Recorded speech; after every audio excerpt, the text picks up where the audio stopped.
Welcome to Telugu journalist channel and ఏవీ TV. మీరందరూ కూడా తెలుగు జర్నలిస్ట్ ఛానల్ని సబ్స్క్రైబ్ చేసుకోండి, అలాగే ఏవీ టీవీని కూడా సబ్స్క్రైబ్ చేసుకోండి. ఈ వీడియోని మీ ఫ్రెండ్స్కి మిగతా వాళ్ళకి కూడా షేర్ చేయండి. ఇవాళ నేను మన బైకాట్ టర్కీ అనే దానికి సంబంధించినటువంటి ఒక వీడియోని నేను చేయబోతున్నాను. ఇది ప్రస్తుతం సోషల్ మీడియాలో ట్రెండింగ్గా మారింది. మీ అందరికీ తెలుసు, పహల్గామ్లో ఉగ్రవాద దాడి తర్వాత వాళ్ళు ఆ ఉగ్రవాదుల స్థావరాలని అన్నింటినీ ఇచ్చేయటము, అటాక్ చేయటము, ఆ తర్వాత దానికి ప్రతిగా పాకిస్తాన్ అటు నుంచి డ్రోన్లు కానీ మిసైల్స్ కానీ ఇట్లాంటివన్నీ పంపడం, ఇలాంటివన్నీ మనం చూసాం. సామాన్య జనాల్ని టార్గెట్ చేసుకుంది. మన ఉద్దేశం ఏంటంటే ఉగ్రవాద స్థావరాలని టార్గెట్ చేయటమే. అయితే వీటిలలో టర్కీ అంటే తుర్కియే నుంచి వచ్చినటువంటి ఈ డ్రోన్లు కానీ ఇతర ఆయుధాలు కానీ మన మీద ప్రయోగించింది పాకిస్తాన్. అంటే టర్కీ అనేది ఆ దేశానికి, పాకిస్తాన్కి ఎలా సహాయం చేసిందన్నది ప్రతి ఒక్కరికి కూడా మనకి అర్థమైంది. కాకపోతే ఏంటంటే వాళ్ళు ఎన్ని ఏం చేసుకున్నా కానీ మనకేం ప్రాబ్లం లేదు. S-400 వ్యవస్థ ఉంది కదా, అది మొత్తం కూడా ధ్వంసం చేసింది, మధ్యలోనే పేల్చిపడేసింది. అయితే పాకిస్తాన్ మనపై దాడులు పాల్పడినప్పుడు టర్కీను, అజర్బైజాన్ ఈ రెండూ కూడా ప్రత్యక్షంగా ఆ దేశానికి సహాయపడ్డాయి. అది భారతీయుల గుండెల్ని రగిలించేస్తుంది. టర్కీలో దారుణమైన భూకంపం వచ్చినప్పుడు వేల మంది చనిపోయారు, తర్వాత లక్షల మంది నిరాశ్రయాలు, చాలామంది గాయపడ్డారు. ఆ టైంలో ఆపరేషన్ దోస్త్ పేరుతో మనం చాలా హెల్ప్ చేసాం వాళ్ళకి. ఆ కృతజ్ఞత అనేది మర్చిపోయి కృతజ్ఞురాలుగా వ్యవహరించింది టర్కీ. అయితే మనపై పోరాటం చేయడానికి పాకిస్తాన్కి అడగకుండానే ఆయుధాలు ఇచ్చి పంపింది. అంటే దాని దౌర్భాగ్యం ఏంటనేది తెలుసుకోబోతుంది. దానికి తగ్గ ప్రతిఫలం అనేది, దానికి తగ్గ ఇబ్బంది అనేది ఇప్పుడు టర్కీ అండ్ అజర్బైజాన్ రెండూ కూడా మన దేశం నుంచి ఎదుర్కొంటున్నాయి. అవేంటి అన్నది ఇప్పుడు, అంటే ఆ బైకాట్ టర్కీ అనేది హ్యాష్ట్యాగ్ ఎందుకు నడుస్తుంది అన్నది నేను వీడియోలో చెప్తాను. ప్రతి ఒక్కరు కూడా మన ఏవీ టీవీని అండ్ తెలుగు జర్నలిస్ట్ ఛానల్ రెండింటిని కూడా సబ్స్క్రైబ్ చేసుకోండి. అయితే ఇక వీడియోలోకి వెళ్దాం. పాకిస్తాన్కి డ్రోన్లు కానీ, ఎయిర్ క్రాఫ్ట్లు కానీ ఇలాంటివన్నీ కూడా యుద్ధ సామాగ్రిని అన్నింటినీ కూడా అందించింది టర్కీ. ప్లస్ కరాచీ ఎయిర్పోర్ట్ దగ్గరికి వాళ్ళ నేవీ షిప్ను కూడా పంపించింది. ఇది దీంతో భారత్తో లేనిపోని వైరం అనేది టర్కీ పెట్టుకుంది. అయితే ఇంతకుముందు మనం గమనించాము, మాల్దీవులు కూడా అదే పని చేసింది. మాల్దీవులు కూడా మనతో పెట్టుకొని ఏదో చైనాతో దగ్గర అవ్వాలని చెప్పేసి మనతో పెట్టుకుని చాలా దెబ్బతింది. తర్వాత టూరిజం దెబ్బతింది. చివరికి ఆ దేశ అధ్యక్షుడు మయూజు కాళ్ళబేరానికి రావాల్సిన పొజిషన్ వచ్చింది. ఇప్పుడు తుర్కీ పరిస్థితి కూడా అట్లానే ఉంది. అంతకంటే దారుణంగా ఉందని చెప్పుకోవాలి. దానికంటే కూడా ఎక్కువ ఉంది. ఇక భవిష్యత్తు కూడా చాలా దారుణంగా ఉంటుంది. ఇక్కడ మీకు ఇంకో విషయం చెప్పుకోవాలి. ఆపరేషన్ దోస్త్, నేను ఇందాక టచ్ చేసినట్టుగా ఆపరేషన్ దోస్త్ అనేది మీ అందరికీ తెలిసే ఉంటుంది. టర్కీతో పాటు 2023లో టర్కీతో పాటు సిరియాలో కూడా పెద్ద భూకంపం వచ్చింది. వేల మంది నిరాశలైనప్పుడు అప్పుడు ఎవరు అడగలేదు నువ్వు పంపించకూడదని, ఎవరూ సహాయం చేయలేదు. ఫస్ట్ మన వాళ్ళే సహాయం చేశారు. మోడీ ఎమ్మటే రెస్పాండ్ అయ్యి దానికి సంబంధించినటువంటి భారీ సహాయాన్ని మీరు ఇప్పుడు ఇంతకుముందు విజువల్స్లో చూశారు. ఈ విజువల్స్లో ఆ భారీ సహాయాన్ని పంపించింది అక్కడికి. అలాంటిది వాళ్ళు మర్చిపోయారు. ఆ విషయాన్ని వాళ్ళు పూర్తిగా మర్చిపోయారు.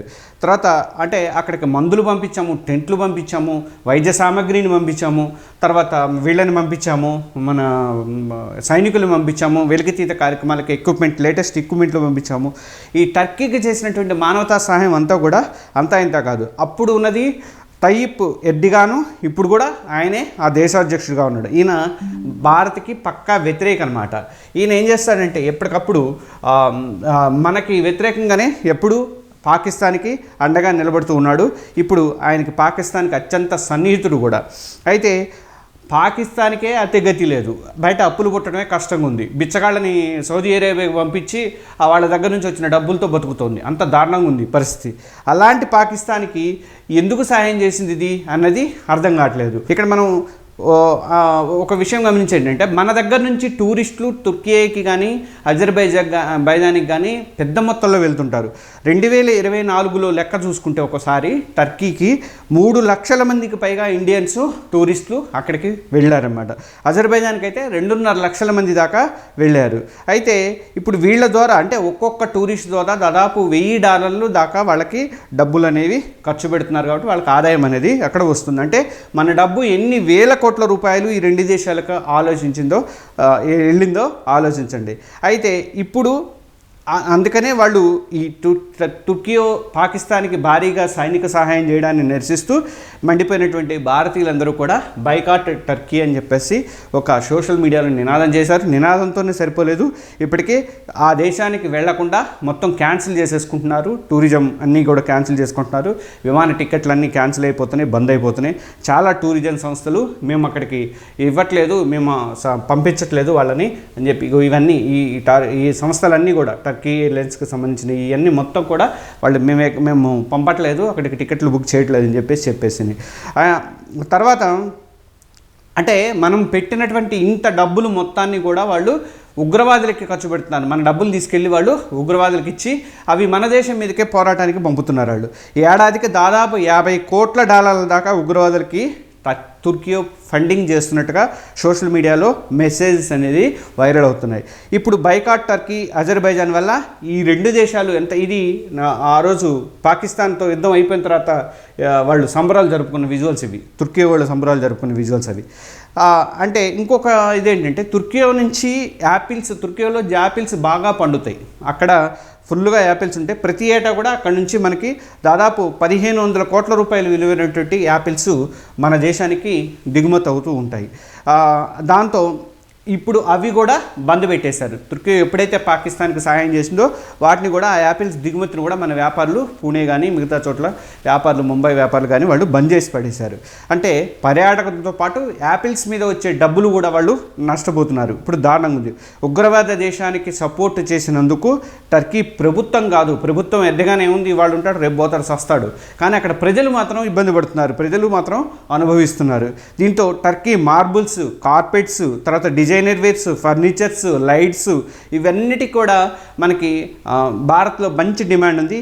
వేల కోట్ల రూపాయలు, లక్షల కోట్ల రూపాయల బిజినెస్ మొత్తం కూడా టర్కీ లాస్ పోతుంది. 2023 భూకంపం తర్వాత తుర్కీ నిజంగా చెప్పాలంటే చాలా ఆర్థిక సంక్షోభం ఉంది. అక్కడ చాలా దారుణమైన పరిస్థితి, అధిక ద్రవ్యోల్బణం కానీ, వాళ్ళ కరెన్సీ లిరా కరెన్సీ క్షీణించిపోవడం కానీ, విదేశీ మారక నిల్వలు తగ్గిపోవడం కానీ ఇలాంటి పరిస్థితులు వచ్చి బాగా ఇదైంది. 2024 వచ్చేసరికి మన వాళ్ళు కొంచెం పోవడంతో స్టార్ట్ చేసిన తర్వాత విదేశీ టూరిస్టులు 34% మంది భారతీయులే ఉంటారట అక్కడికి. కొంచెం ఇప్పుడిప్పుడే ఆర్థికంగా కుదుట పడుతుంది. ఇప్పుడు ఈ బాయ్కాట్ కాల్తో మొత్తం ఆర్థికంగా చాలా బొక్క అనేది పడింది ఆ దేశానికి. సోషల్ మీడియాలో టర్కీపై బహిష్కరణ ఉద్యమం స్టార్ట్ కాగానే అక్కడ వాళ్ళు టూరిజం సంస్థ ఉంటుంది కదా తుర్కీకి సంబంధించింది, వాళ్ళు పెద్ద పెద్ద ప్రకటనలు ఇచ్చారు, మిమ్మల్ని బాగా చూసుకుంటాం, మిమ్మల్ని అది చేస్తాం, మీకు సౌకర్యాలు కల్పిస్తామని చెప్పేసి. కానీ టర్కీ కానీ అజర్బైజాన్ కానీ సమ్మర్ ట్రిప్స్ అన్నీ కూడా రద్దయిపోయినాయి. దానికి బదులు గ్రీస్ వెళ్తున్నారు చాలామంది, బాలి వెళ్తున్నారు, మలేషియా వెళ్తున్నారు, థాయిలాండ్కి వెళ్తున్నారు. ఈ సమ్మర్ ట్రిప్లో వాళ్ళకి చాలా ఉపయోగం ఉండేది, అవన్నీ మొత్తం క్యాన్సిల్ అయిపోయినాయి. నిజంగా చెప్పాలంటే 1948 నుంచి కూడా తుర్కీది ఇదే పద్ధతి, పాకిస్తాన్కి వంతబడుతూనే ఉంది. అక్కడ పాలకులందరూ కూడా వంతబడుతూనే ఉన్నారు. బిజినెస్ మాత్రం మంది కావాలి, వాళ్ళు మాత్రం సహాయం మాత్రం పాకిస్తాన్ చేస్తారనమాట. 2019 నాటికి రెండు దేశాల మధ్య $7.8 బిలియన్ వాణిజ్యం అనేది జరిగింది. ఇండియన్ కంపెనీలు అయినటువంటి టాటా మోటార్స్ కానీ, విప్రో కానీ, తర్వాత మహీంద్రా కానీ ఇవన్నీ కూడా తుర్కీలో బిజినెస్ కూడా చేస్తున్నాయి. వాటిలలో చాలామంది టర్కీ సిటిజన్స్ జాబ్స్ చేస్తున్నారు. ఇప్పుడు వీటి పరిస్థితి కూడా ఒక గందరగోళంలో పడింది, వీటి మీద కూడా ప్రభావం పడింది. మనతో పెట్టుకున్నటువంటి మాల్దీవుల కంటే కూడా టర్కీకి ఎక్కువ లాస్ అయ్యే అవకాశాలు ఎక్కువగా ఉన్నాయి అంటున్నారు.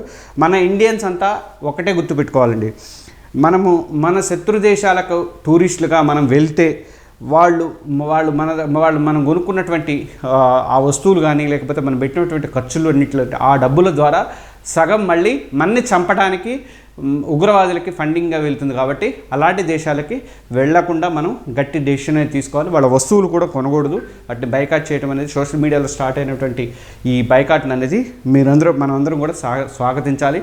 మన భారతీయులంతా స్వాగతించాలి. అందులో హిందువులు ఉన్నారు, క్రైస్తవులు ఉన్నారు, తర్వాత ముస్లింలు ఉన్నారు, బౌద్ధులు ఉన్నారు, అంతమంది ఉన్నారు.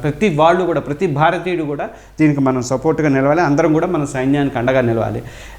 ఇది ఇవాల్టి వీడియో. మీరందరూ కూడా దయచేసి మన తెలుగు జర్నలిస్ట్ ఛానల్ని సబ్స్క్రైబ్ చేసుకోండి, అలాగే ఏవీ టీవీని కూడా సబ్స్క్రైబ్ చేసుకోండి. జై హింద్.